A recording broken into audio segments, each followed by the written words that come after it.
അടുത്തൊരു കിഡിലും ക്വസ്റ്റ്യൻ ആണ് ഞാൻ നിങ്ങൾക്ക് തരാൻ പോകുന്നത്. ഇവിടെ കൃത്യമായിട്ട് ചോദ്യം തന്നിട്ടുണ്ട്. ഈ കാണുന്നതെല്ലാം ഇതിന്റെ മിഡ് പോയിന്റ് അഥവാ മധ്യബിന്ദുക്കളാണ്. ഇവിടെ ഒരു പകുതി സർക്കിൾ ഉണ്ട്, ഇവിടെ ഒരു പകുതി സർക്കിൾ ഉണ്ട്. നമ്മൾ ഇതൊരു സ്ക്വയർ ആണെന്നും തന്നിട്ടുണ്ട്. സ്ക്വയർ ആണ് അഥവാ സമചതുരമാണ്. നമ്മൾ കണ്ണടച്ചുകൊണ്ട് ഒരു കുത്തിടുകയാണെങ്കിൽ ഈ കാണുന്ന സർക്കിളിനകത്ത് വീഴാനുള്ള സാധ്യത എത്ര എന്നാണ് ചോദ്യം. 2 കഷ്ണം ഉണ്ടായതുകൊണ്ട് ഇതൊരു സർക്കിളാണ്. സോ നമ്മൾ തൊട്ടുമുമ്പത്തെ പ്രോബ്ലത്തിൽ ചെയ്തതുപോലെ തന്നെ ഇതിന് ആൻസർ എന്ത് വരും? ഏരിയ ഓഫ് ഷെയ്ഡഡ് റീജിയൻ അഥവാ അവിടെ സർക്കിളാണ് വരുന്നത്. ഡിവൈഡ് ബൈ ടോട്ടൽ ഏരിയ, ഏറ്റവും വലിയ പരപ്പളവ് എന്ന് പറഞ്ഞാൽ സ്ക്വയർ ആണ്. അഥവാ വൃത്തത്തിന്റെ പരപ്പളവ് ഡിവൈഡ് ബൈ സമചതുരത്തിന്റെ പരപ്പളവാണ്. വൃത്തത്തിന്റെ റേഡിയസിന് ഞാൻ r എന്ന് എടുക്കുന്നു. സോ ഇതിന് ആൻസർ എന്ത് വരും? Pi r square divided by ഈ കാണുന്ന സ്ക്വയറിന്റെ ഒരു സൈഡ് നമുക്ക് അറിയില്ല, പക്ഷെ ഇത് r എന്ന് എടുത്തത് കൊണ്ട് ഇതും r ആണ്.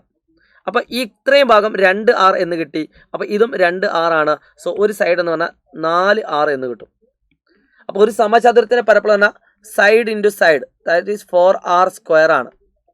അപ്പൊ എന്ത് കിട്ടിയ answer? Pi r square divide by 4r whole square, അതായത് 16r സ്ക്വയർ ആണ്.